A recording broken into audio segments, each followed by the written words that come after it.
Well, last week we had the soil, and this week we've got to deal with those weeds as the parables continue. The wheat and the weeds in a parable this week. So again, we settle into the story and we take a look around. We can imagine for ourselves that field, vast, open, with a crop of wheat growing. But that's not all that's growing. The workers notice weeds have also taken root. And not by accident either. An enemy has done this, sown seeds not intended and maybe even destructive to a good harvest. Echoes of Genesis start to come to mind. The enemy, the adversary, sowing those seeds just as that field begins to grow. And also an acknowledgement of reality as it is. That field, the world, has both weeds and wheat growing in it, roots tangled together, inseparable until the harvest time. When it comes to what the wheat and weeds are, however, we need to be thoughtful in our interpretation. Is each plant a person? Is someone the wheat and someone else the weed? I'm good, you're bad, or vice versa?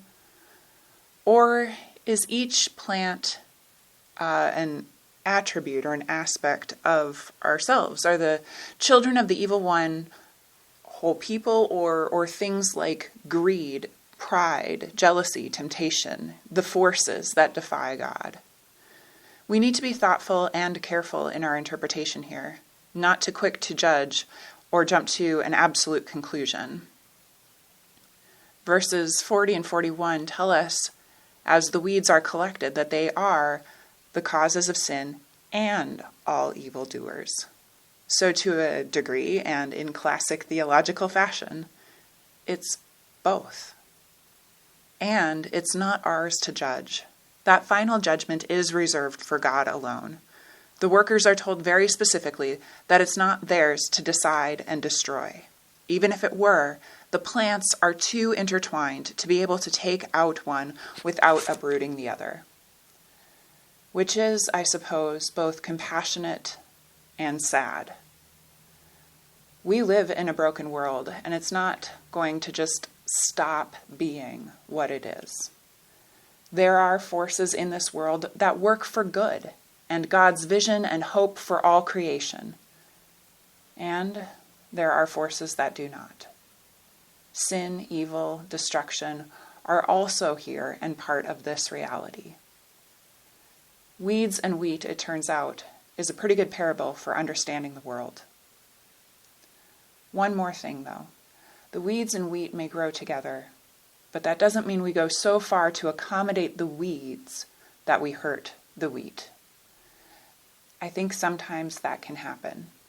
We make excuses or rationalize the bad things in the world, the evil done, the norms or practices that harm, the allowances we make for those things like greed and pride, that we actually end up taking out or hurting the growth of some of the wheat. That's not what this parable is about. This parable lets the wheat grow too. It's actually all about making sure the wheat can grow. And we need to be mindful of that. Layering this parable with the one from last week, we can see how the type of soil can nurture those good plants, helping them grow into the sort of field we would hope the world could be. It's not ours to judge. In the end, that belongs to God. But it is ours to grow, to understand the reality of this world and to try to do what's best. To realize the weeds will be there, but that doesn't mean we take out the wheat in an effort to destroy or make room for the weeds either. So where do we go from here? What lesson do we take? How could we summarize this? Again, kind of taking those parables and layering them together. We can be good soil for the wheat.